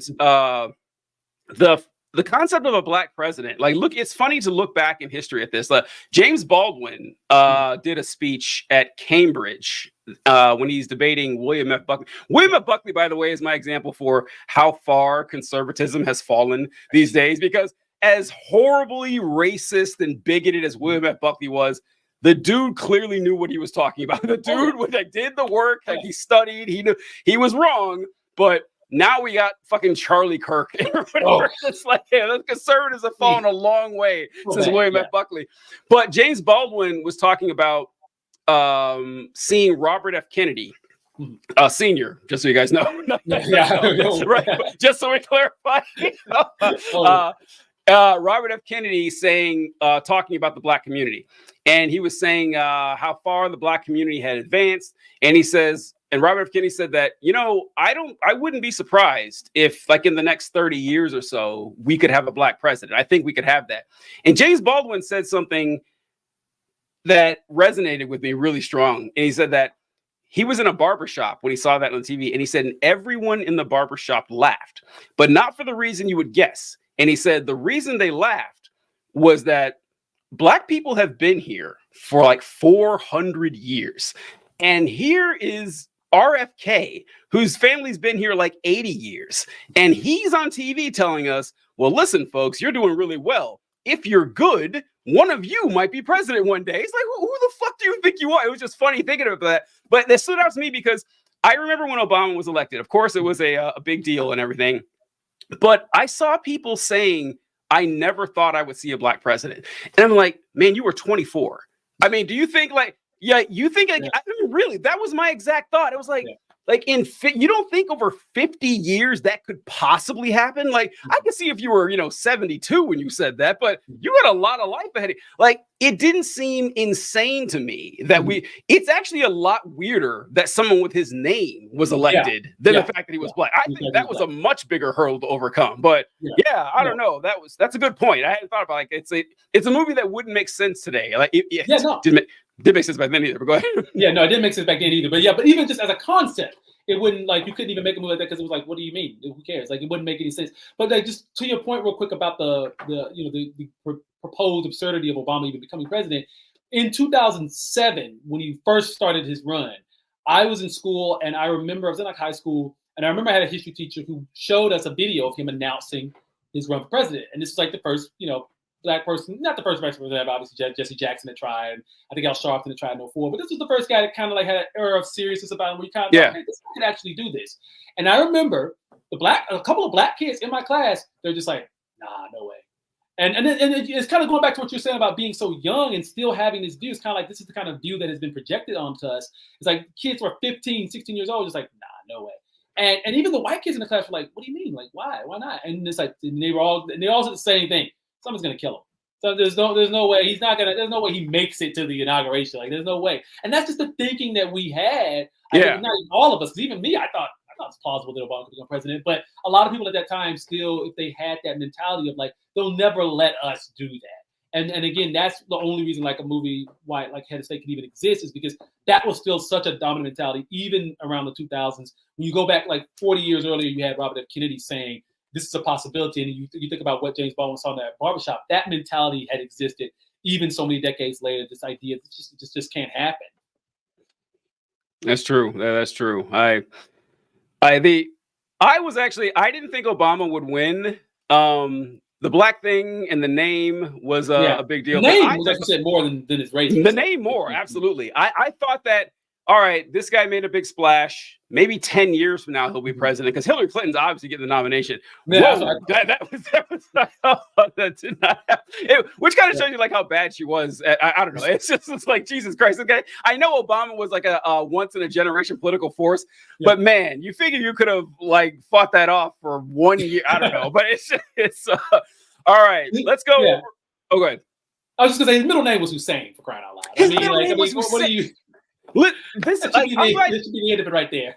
I'm glad you agree with me on this, because I think the name was a much bigger deal than his skin color. Like by far. I mean, both of them were like harmful in a lot of ways, but the name, holy shit, it's a testament to Obama that he actually got over that. His middle name was literally Hussein. Ann Coulter, by the way, who's an awful human being, she did make a funny joke about that, where she was like how she doesn't like Obama and everything. And like, well, listen, Obama has like, pretty standard policies, and he seems like a decent human being, a good family man. And she said, okay, I admit, he's the least evil person named Hussein I can think of. And that was pretty funny. You got it. That's a good joke. That's a funny It's a good joke. I mean, credit where credit's due. That is pretty funny. All right, let's go over. Who do you got for your honorable mention? Who do you get for that didn't quite make the cut? Honorable mention, he was originally in my top 5, but then I started thinking more about Bush, and I was like, fuck it, I'm going to put Bush in my bottom 5. My honorable mention it's a weird one. It's actually John Tyler. John Tyler, just a random one. For people that don't know, he was one of the first Whig presidents. He only became president because the guy before him, Harrison, died very early into his administration. And John Tyler, the reason why I was going to put him on here is because he's an example of someone who like gets into office and then just immediately says, you know what? I'm gonna do the fucking opposite of everything that I was supposed to do. Like he just goes against what the Whigs want to do as a party, and he just vetoes a bunch of their shit, just blocks a bunch of their policies, and he's not doing it because he like fundamentally disagrees with them. He's just doing it because he just fucking wants to. He just doesn't want the Congress to succeed over him. He thinks I'm the president, I should make these decisions. Fuck Congress, and it's very like he has no real conviction behind why he's doing it. He just decides that I don't want to go with these policies, even though this is literally the policy that my party has had for the last like 10 years or so. And so, yeah, I just feel like, when you think about senators like Fetterman in Pennsylvania and Kristen Sinema in Arizona, they were elected by a certain constituency to serve them, to kind of do a certain, have a certain ideology, a certain approach, and they just completely abandoned it as soon as they got in office and just said, okay, this is a 6-year Senate term. I'm just going to do totally the opposite of what my people wanted me to do. And that's what John Tyler kind of reminds me of. And like, yeah, of course, things are going to change when you get in office. You have to serve all people and not just people who voted for you. But when you don't have any real conviction behind it, and you're just doing it just to do it, and maybe you're even doing it for like, in the case of somebody like Sinema, because somebody's paying you to do it, like that really, I just hate that when politicians do that. Like it's a George Santos kind of thing of just like presenting yourself as something, and then you get in office and it's like, no, it was all a lie. And that's what John Tyler kind of reminded me of. So I originally did have him like number 5 on my list, but I considered the fact that he wasn't really that influential, and there were again a lot of terrible presidents during that time period. So he ends up being an honorable mention. But yeah, no, still a pretty shitty president just overall. I agree. I gasped when you said it because so before the show started, you saw I pulled up pictures of presidents that I thought you would put on your list, and you caught me off guard with George W. Bush. I didn't have him on the list, but one of them I included was John Tyler. I was I got John Tyler ready to go. And so originally Bush wasn't on the list, and Tyler was number 5, so you would have been right there with him. But John Tyler, like it's a lot like Andrew Johnson, where it's like, bro, you're clearly in the wrong here, and even if you think you're in the right, you are outgunned. Why? And it's so because Tyler is funny because like 2 years. So Cory mentioned that he was vice president for a short time, a very short time. Like, he barely finished decorating the office before William Henry Harrison died.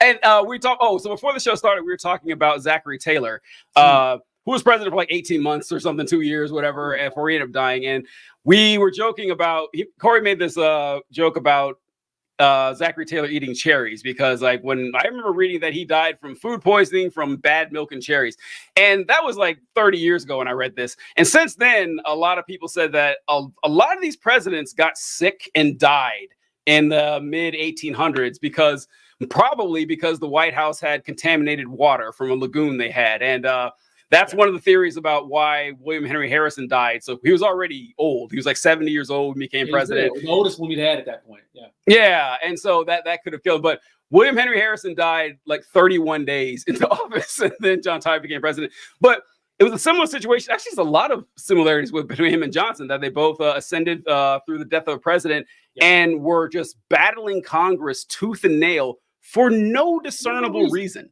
Yeah. For no real reason. Like, and what I remember laughing reading about Tyler, because like a couple of years into his presidency, he was like, "Hey, you guys gonna back for it?" No, what are you talking about? We're not gonna back you for re-election. Get the fuck out of here. Like he tries to. That's what's so crazy. He's actually at the end. He's like, "So we doing this again, right? Like we re it up, right?" And it's like, no, where have you been for the last 4 years? Like, there's no way. It's so like he must have been just really dumb. Like he must have been insanely stupid. And to not like, again, like when you're playing someone who sucks at a sport, it's like, okay, do you not realize you suck? And like the best thing about John Tyler, well, there's two good things about John Tyler. One is that he has that weird record for like he has a grandson that's still alive today because he had a son at like 70, and his son had a son like 70 or something. So today, someone who's president like in the 1840s has a grandson alive. That's wild. And also, without him, we wouldn't have the coolest presidential slogan in history with Tippecanoe and Tyler too. Like, I mean, it doesn't get better than that. Like the Tyler too is pretty awesome. My honorable mention, I see you see him on the screen, I'm pretty sure. Is Andrew Jackson. Andrew Jackson was like, I remember reading about Andrew Jackson as a kid, and the story seemed really cool to me at the time. Looking back now, it's awful, but I was 9 or something, because Andrew Jackson wanted to essentially displace the Seminole Indians from Florida, just kick them out, Trail of Tears and everything. And he went to the Supreme Court. They went to the Supreme Court. The Supreme Court said you can't do this, and they ruled against them. And Jackson said, "All right, the Supreme Court said I can't do it.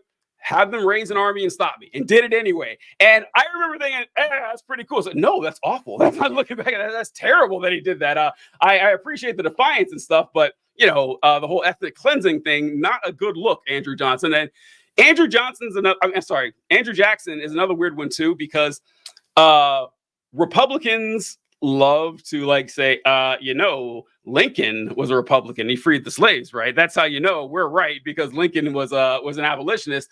And they also love Andrew Jackson, who was pretty much the founder of the Democratic Party. And so it's like, okay, you can't have both of them. You can have Jackson or you can have Lincoln. You cannot have both. And I don't know, it's odd. Like, they revere him, and he is so.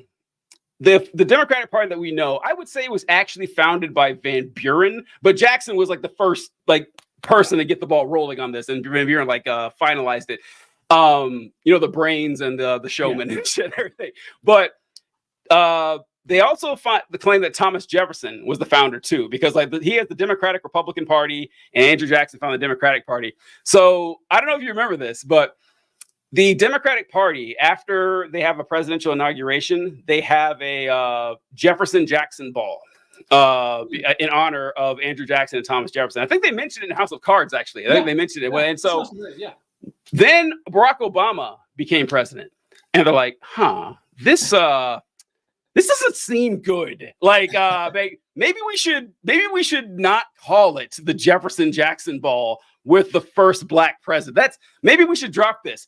And they did, and now they call it the J&J ball. It's the perfect Democrat thing, right? It is like a textbook blue liberal thing to do. It's like, well, we still got, but we're just not going to say it. We're going to pretend that these J's stand for something else, and so now it's the J&J ball, not the Jefferson Jackson ball. So that's good times. I don't know. You asked them who's J&J, and they're like, John F. Kennedy and Johnson.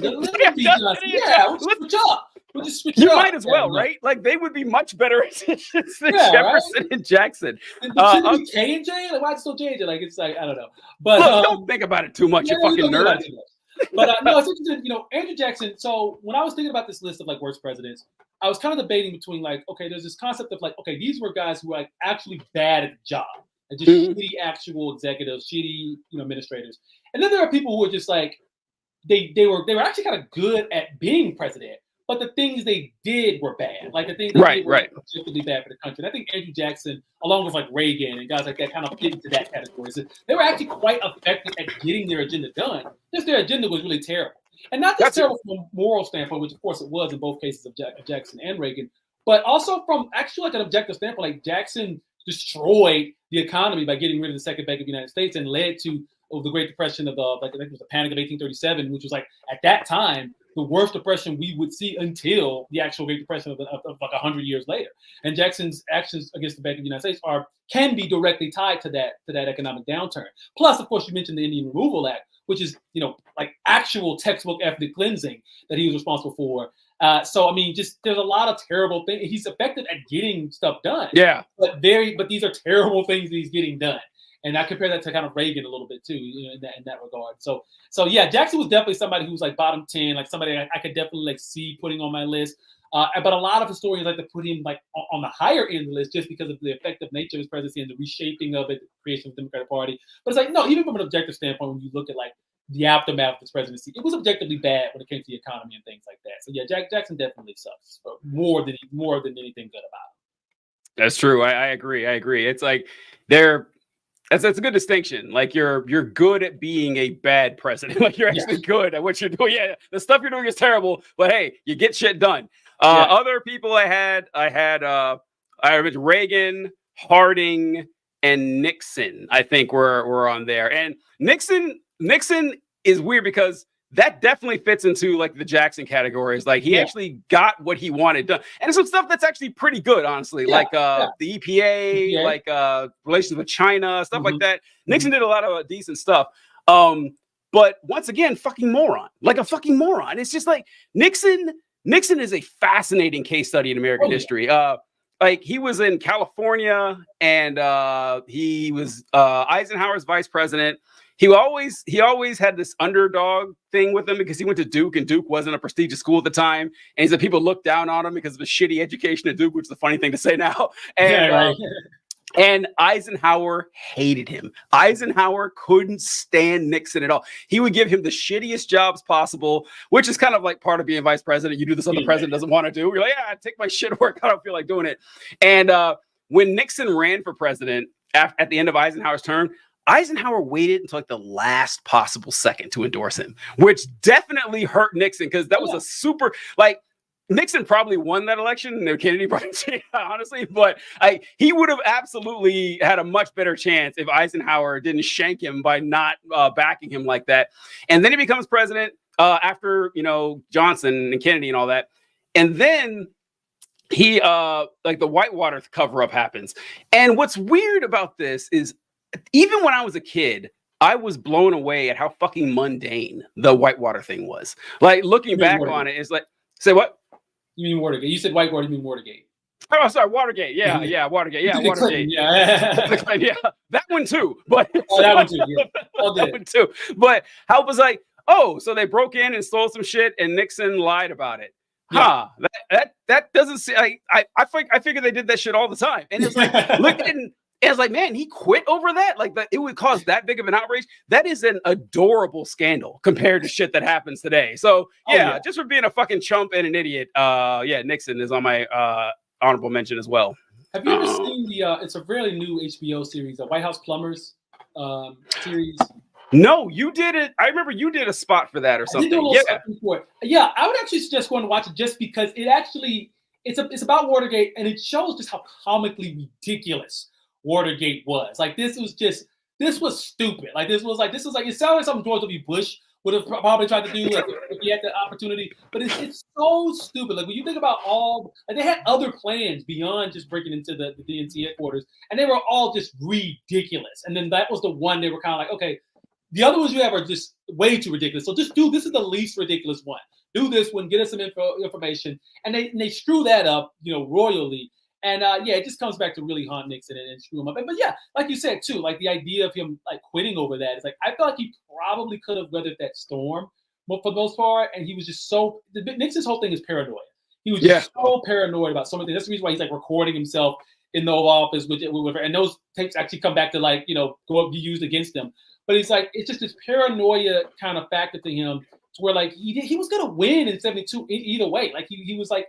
Like he was going up against McGovern. Like he was gonna win that. He crushed him. He's so paranoid. He's like, I'm gonna let them do this kind of shit. It's like it's ridiculous. It was so Watergate in general was unnecessary. But then just like the fact that his paranoia got the best of him, was like, fuck it, I'm just gonna leave. I'm just gonna resign in disgrace. And Gerald Ford will pardon me. And like it's just such a ridiculous episode of American history. It's by far. It is. Wrap it up with Nixon here. Have you ever heard the conversation, like Nixon, the phone call he gave to Joe Biden when Joe Biden's wife and kid died? Did you ever hear that phone call? I've seen I think I've seen a transcript of it, but yeah. It's the most dispassionate thing I've ever seen in my life. It was like he called Joe Biden to inform him he's not getting a raise or something. It was like, hey kid, I hear your wife and son died. That's it's bad business. You'll be at work tomorrow though, right? I mean, it is just like that. I was like, God, why? I don't know. I wasn't there, and sometimes you don't get it, but like, God, that was horrible. And the second phone call I thought of is they released the video a tape a long time ago, several years back, of Nixon talking to Ronald Reagan. And they were just you already know what I'm saying. They were talking about African diplomats, and Reagan referred to them as monkeys wearing shoes, and I was like, oh, Ronald Reagan was a racist. Who would have guessed? That's knocked me over with a feather. That's wild shit.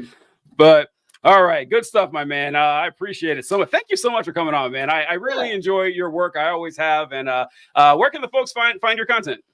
Yeah, so This Is Cory. I should have put my handle on my name, but I didn't.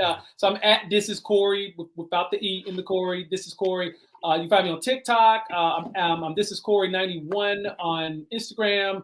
And I also have a YouTube channel. This is Cory as well. So just Google This is Cory. I'll pop right up. And yeah, man, thank you for having me. I appreciate your work as well. I've been seeing your videos are popping back up on my For You page more recently. I've seen a couple of videos of yours that are starting to pop back on my page because you were there for a minute. And I was like, oh, what's going on with TJ? And then you started popping back up. So I was like, okay, good. TJ's good.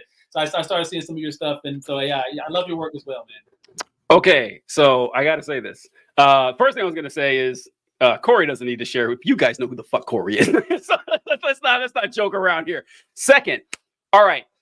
I did an interview. So on the podcast I do, the Left Wing with John, he gave my information to this grad student at Northwestern, I think, and she was doing a study on social media content creators. And so she interviewed me for like an hour or two or something. And she asked me about monetization. And I said, yeah, is your content monetized? I was like, well, yeah, on TikTok, I monetize it. And she said, what do you think of it? And I said, I actually don't like it because I think it makes my content worse. And she said, why is that? And I said, well, because before I monetize my content, if I made a 33-second video, I was like, this video is perfect. I shoot out. But now when I make a 33-second video, I'm like, 27 more seconds, I can make some money off of this. And so I take a good video and make it worse by making it longer. And I said, I wish I hadn't have done that in a lot of ways. And so then like a month later, I caught one of your lives and you said, I don't use the TikTok creator program because I heard that they roll back your views. And I was like, I don't know if that's true or not. I don't know, but I do think my content is worse. And I was like, you know what? Fuck it. It's only a few $100s a month. I don't care. Ever since then, my views have like quadrupled. Like through the I'll send you a picture. Actually, I'll send you a picture. I took a picture of I dropped the program on May 14th. Yeah. And like my views were here. It's like literally 4 times higher. Ever since, like, okay, so they are rolling back the views. Okay, that does make sense. It's either that or I am just making better content and not worried about making a minute long anymore. But it's so funny you said that you're actually seeing my videos now because I'm making the same amount of videos. But yeah, I got out of the program and I feel better about it. So yeah, I'm glad to hear that from you. So. Yeah, I can't prove it, and obviously TikTok denies it. But yeah, like I was maybe like when I first got on there for like maybe a couple of weeks. I was in the Creator Fund, and before that I had gone viral several times. And then during my time in the Creator Fund, I just couldn't really get good views. Got out of it and have never had any problems since. I mean, obviously my videos fluctuate from time to time, but yeah, I just feel like there's no incentive for them to allow you to get like millions of views. You're right. There's no way. There's no way. So I do brand deals and do things like that to make money on TikTok, and that's good enough for me. And so like I just stay out of the Creative Fund just in order for people to be able to see my content. Good stuff. Well, I appreciate it, man. I'll get you a copy of this and send it to you. But I'll catch you later. Yeah, thank you, man. You have a good one. You too. Bye. All right, bye.